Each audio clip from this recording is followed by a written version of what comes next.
2 милиони народ, многу телевизии, радија и весници. Македонскиот медиумски простор навидум премногу густ за популацијата во државава. Тоа резултира со намален приход од маркетинг, намален број вработени и отсуство на професионализам. Сето ова изгледа премногу, но сепак и по толку години земјава тежнее по независни медиуми. Македонија брои вкупно 181 медиум, но се поставува прашањето колку овие медиуми ги задоволуваат потребите за информација на граѓаните. Сведоци сме дека луѓето се сомневаат дали зад прилогот стои некоја политичка партија или нечи бизнис.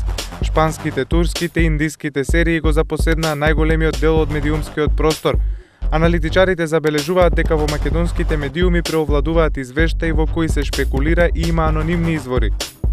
Дали се работи за нечии интереси или можеби навистина тоа го сакаат македонските гледачи и читатели е само прашање. Доколку Македонија се спореди со земјите од регионот, има 2 до 3 пати повеќе медиуми, но сепак земјава повторно тапка во место. Иако можеби малку мрднавме од мртва точка, се уште сме далеко од она што навидум како бројка изгледа премногу.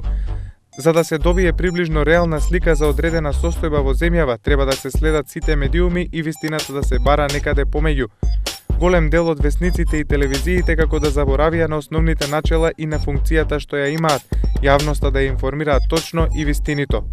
Наместо тоа, голем дел од нив се претворија во пропагандни машинерии во кои новинарите преку различни техники имаат задача да ја убедат јавноста во одредена нивна вистина, вака коментираат познавачите на состојбите во медиумската сфера. Како некој пресвртен датум во македонскиот медиумски простор се наведува 2001 година, од кога и покрај бројните тужби за навреда и клевета, македонските новинари релативно не се изложени на психолошки притисоци. Сепак, голем број државни и приватни медиуми во Македонија имаат блиски односи со одредени политичари и бизнисмени, кои ги пласираат своите интереси преку нив, а државните медиуми имаат тенденција на поддршка на владините позиции, се вели во извештајот на Freedom House. Комуникологот Петар Арсовски во изјава вели дека институционално постои недостаток на активно и легитимно новинарско здружение и синдикат што ќе биде поддржано од сите. Недостасува и силен јавен сервис кој остава една голема институционална дупка во оваа сфера. Таа улога сега ја преземаат приватните медиуми, кои истовремено се информативен сервис и бизнис.